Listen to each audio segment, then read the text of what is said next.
Hello and welcome to Always Elite. Today we're going to review Impact Slammiversary 2020, which took place on July 18th.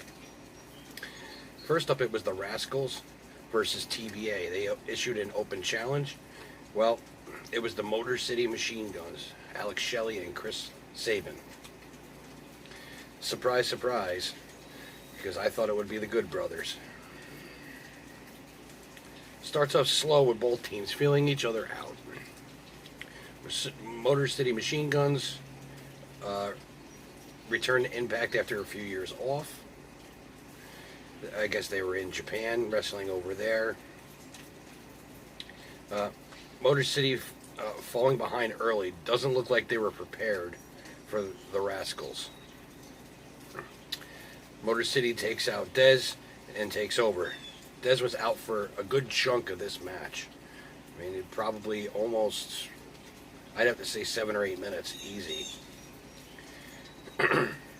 Motor City Machine Guns hit the dirt bomb and pick up the win. Next up, it was Moose versus Tommy Dreamer for the unsanctioned TNA World Heavyweight Championship. In an old school rules match, which is basically a hardcore match. Moose is beating Tommy up early and often. Tommy then rolls to the outside, grabs his toys, but Moose uses those toys against him to gain the advantage.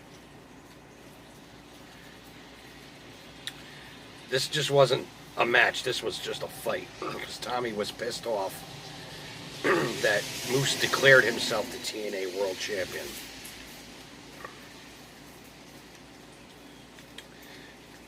Tommy tries to bust out the tacks, throws him in the ring, but Tommy pays for it by getting his face slammed right into the tacks.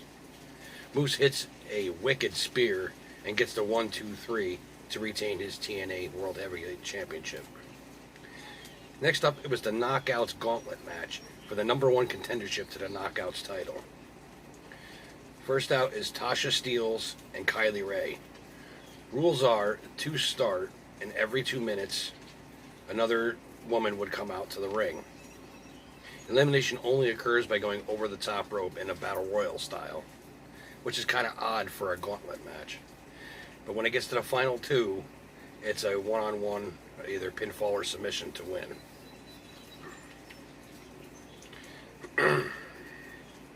Next out is Taya, but it's Johnny Bravo dressed up as Taya.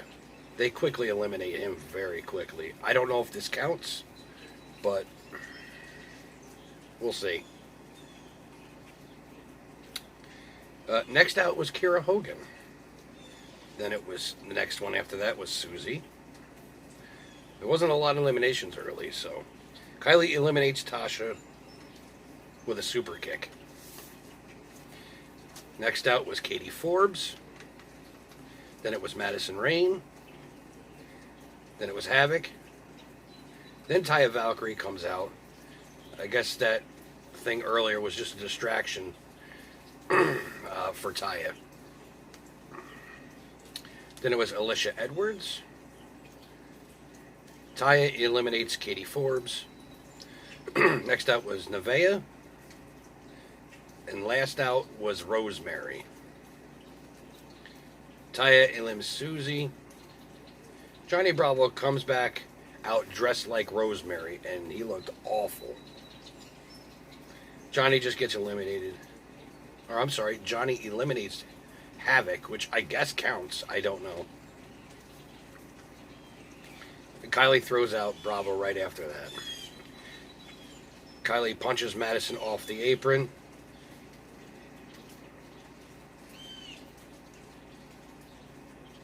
Kimberly eliminates Nevaeh. Kira Hogan eliminates Alicia Edwards. Rosemary eliminates Kira Hogan. Kylie eliminates Kimberly. Taya eliminates Rosemary. And odd. That's kind of odd. So it's Taya versus Kylie for the #1 contendership. Kylie ends it really quickly with a destroyer and a super kick. And Kylie pins Taya.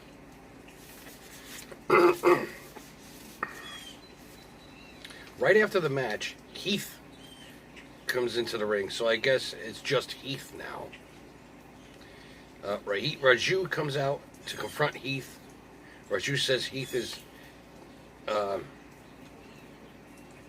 going anywhere near the world title and proceeds to beat on Heath. But Heath drops him with one move, basically a zigzag. Next up, it was the X Division title match.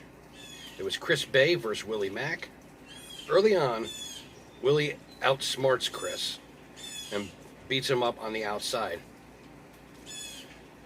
Puts on a clinic on Chris, learning how to wrestle. I mean, Willie really is really good. I can't express how good Willie Mack really is for a big guy that he is. He is amazing. Willie makes a big mistake and going to the top. Chris takes advantage. In the end, Chris with a crucifix bomb and pins Willie Mack to become the new X Division champion.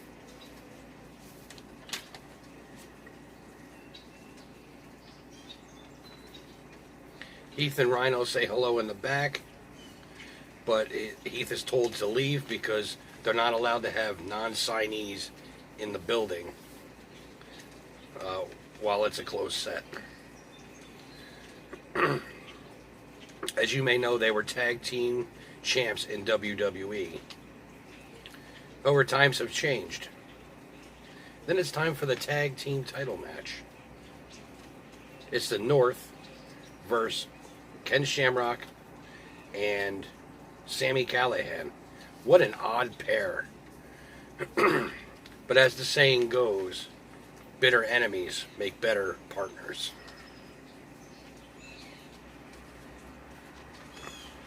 Shamrock shows his ability early, locking in the ankle lock from a downed position.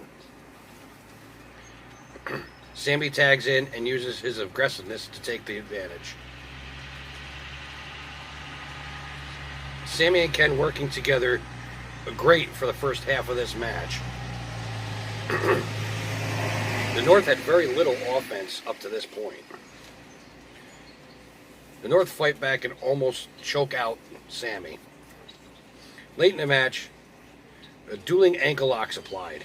This match was frickin' amazing. It was better than I expected. After a miscue by Shamrock, the North with a double gotch style pile driver to Shamrock to retain their tag titles. Their title reign is now at 380 days officially. I said it was over 400 earlier, but the official Wikipedia says it's 380 days. Most likely it'll be over 400. However, after the match, the Motor City Machine Guns come out, pretty much challenge the North for their tag titles on Tuesday on Impact. So we'll see if it goes any farther than that, which I'm assuming it will. It'll probably go all the way to, what's their next pay-per-view? Bound for Glory in October, I believe. So that'll put it well over 400 days. Then it's a Knockouts Championship match. It's Jordynne Grace for Deonna Purrazzo. Starts out with a test of strength, which Grace wins, driving Deonna into the corner. Grace showing her power very, very early. Deonna works on the arm and shoulder of Grace to set up for the Fujiwara armbar. This match is very heated. Both are very aggressive, very physical. In the end, Deonna with a nasty double armbar. Grace has to verbally tap out. Deonna Purrazzo becomes the new Knockouts champion. This match is one of the best women's matches I've seen anywhere in any company in a very long time. This was a very great, good match, especially for Impact. It was very good. Then it was the main event. It was a fatal four-way elimination match for the Impact World Championship. It was Trey versus Ace Austin versus Eddie Edwards versus TBA. Now, I said it was going to be EC3. Well, I was wrong yet again. They swerved us all. It was Rich Swann. Now, Rich Swann had injured himself, his leg, months ago. So he was out with an injury, and I guess he's back now. But before the match can start, Eric Young comes out and says the match is now a 5-way match. Eric Young is now back with the company after being released from WWE. I thought it was a nice surprise. We didn't just get one, we got two. That's cool. Early, it's Rich Swann cleaning house. It looks like he hasn't lost a step since he started. Swann was out several months, like I said, with a leg injury.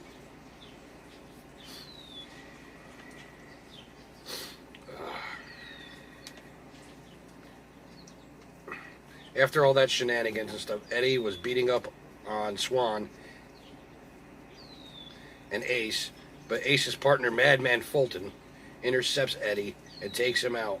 The ref throws Fulton out, saying if he doesn't leave, he's going to disqualify Ace. Eric Young looks really, really weird with no facial hair. Because if I remember him, he had the beard. You know, even in NXT when he was there, he had the beard. He may have had the shaven head, but even when he was in TNA the last time, he actually had hair and a full facial beard. He just looks really, really weird here. Lots of quick hitting action. I personally like this. This was a great, great title match. Eric with a nasty pile driver on Trey. Eric eliminates Trey with a pin. Ace and Eddie take a nasty bump from the top rope to the floor through the table, thanks to Eric Young trying to powerbomb Rich Swann into them. Rich plays possum and rolls up Eric Young to eliminate Eric Young. Eric Young snaps and attacks Rich's repaired leg by stomping on it with a chair. Puts his leg in between the chair and starts continually stomping on it. Well, it didn't take long. Ace took advantage and took Rich out very shortly after that. So it's Eddie versus Ace for the world title that's left. Eddie hits a Boston Knee Party, but Ace kicks out at 2. Ace hits the fold, and Eddie kicks out at 2. What a great final matchup this is. Eddie hits another Boston Knee Party, and then a Die Hard Flosion, basically a Tiger Driver 98. And Eddie Edwards wins the Impact World title. After the match, Madman Fulton comes back out and attacks Eddie. But before they can lay Eddie out completely, the Good Brothers, Luke Gallows and Carl Anderson, come out and proceed to kick the crap out of Ace and Fulton. Then all of a sudden it cuts to a black and then cuts to the screen with a 3 on it. You know, 3 streaks like somebody had clawed it, but it's not. The lights dim a little bit, and then it's him again. It's actually a guy standing backwards. He turns around, and it's EC3. I kind of figured he would show up. But I like EC3's new look. He kind of looks like a young Eddie Guerrero.